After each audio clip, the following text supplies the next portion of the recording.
ಎಲ್ರಿಗೂ ನಮಸ್ಕಾರ. ನಾನು ನಿಮ್ಮ ಪ್ರೀತಿಯ ಯಮುನಾ ಶ್ರೀನಿಧಿ.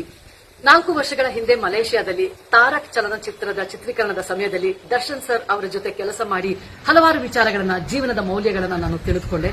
ಅವುಗಳಲ್ಲಿ ಮುಖ್ಯವಾಗಿ ಅವರು ಪ್ರಾಣಿಗಳ ಮೇಲೆ ಇಟ್ಟಿರುವಂತಹ ಅಪಾರವಾದ ಪ್ರೀತಿಯು ಒಂದು. ದರ್ಶನ್ ಸರ್, ನೀವು ಹೇಳಿದಂತ ಒಂದು ಮಾತು ನನಗಿನ್ನೂ ನೆನಪಿನಲ್ಲಿದೆ.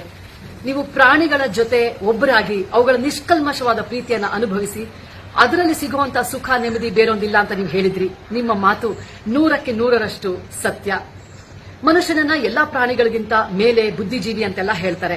ಆ ಮಾನವೀಯತೆಯನ್ನ ಮೆರೆದು ಈ ಮೂಕ ಪ್ರಾಣಿಗಳ ಸಂರಕ್ಷಣೆಗೆ ತಮ್ಮನ್ನ ತಾವು ತೊಡಗಿಸಿಕೊಂಡಿದ್ದೀರಾ ಮತ್ತು ಇದರ ಪ್ರಾಮುಖ್ಯತೆಯನ್ನ ನೀವು ಹರಡ್ತಾ ಬಂದಿದ್ದೀರಾ. ನಿಮ್ಮ ಈ ಸೇವೆಗೆ ನಮ್ಮ ಕೋಟಿ ಕೋಟಿ ನಮನಗಳು.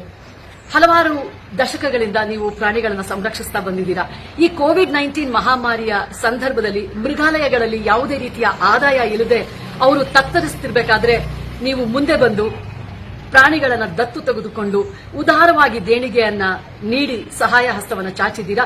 ನಿಮ್ಮ ಕೇವಲ ಒಂದೇ ಒಂದು ಕರೆಗೆ ಗೌರವವನ್ನ ನೀಡಿ ಸಾವಿರಾರು ಜನ ಮುಂದೆ ಬಂದು ಪ್ರಾಣಿಗಳನ್ನ ದತ್ತು ತೆಗೆದುಕೊಳ್ಳುವುದರ ಮೂಲಕ ಸಹಾಯವನ್ನ ಮಾಡಿದ್ದಾರೆ.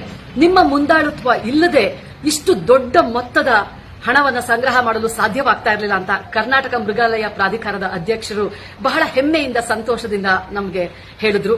ನಿಮ್ಮ ಕರೆಗೆ ಓಗೊಟ್ಟು ನಾನು ಕೂಡ ಅಳಿವಿನಂಚಿನಲ್ಲಿರುವಂತಹ ಒಂದು ಆಫ್ರಿಕಾದ ಚಿರತೆ, ರಿಂಗ್ ಟೇಲ್ ಲೆಮೋರ್ ಹಾಗೂ ಮ್ಯಾಂಡರಿನ್ ಡಕ್ ಅನ್ನ ದತ್ತು ಪಡೆಯುವುದರ ಮೂಲಕ ವನ್ಯಜೀವಿಗಳನ್ನು ರಕ್ಷಿಸೋ ನಿಮ್ಮ ಪರಿಶ್ರಮಕ್ಕೆ ನಾನು ಕೂಡ ಕೈ ಜೋಡಿಸಿದ್ದೀನಿ ಅಂತ ತುಂಬಾ ಸಂತೋಷದಿಂದ, ಹೆಮ್ಮೆಯಿಂದ ಹೇಳ್ತಿದ್ದೀನಿ. ದರ್ಶನ್ ಸರ್, ನಿಮ್ಮ ಮಾನವೀಯತೆ ಬಹಳಷ್ಟು ಜನರಿಗೆ ಸ್ಫೂರ್ತಿದಾಯಕವಾಗಿದೆ.